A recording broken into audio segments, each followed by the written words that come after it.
Best Temu drone review looks tempting, but I would not treat the main Temu photo as proof by itself.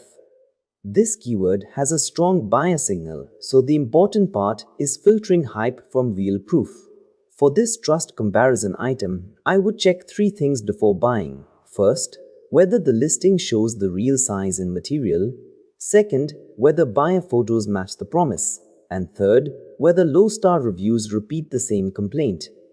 The first red flag is that the main image is not enough. Buyer photos and review patterns matter. The second one is that low price only matters if the listing proves size, material, and reliability.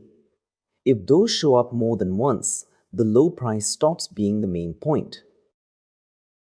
The clean buyer test is this. If the review photos prove the exact use case, it can still be interesting. If the listing only has polished images and vague claims, I would wait or compare it against an Amazon listing with clearer reviews. My verdict is mixed, but okay if the product matches your exact use case. Based on the listing and review signals, not a hands-on test, I would only buy it if the product page clears those checks.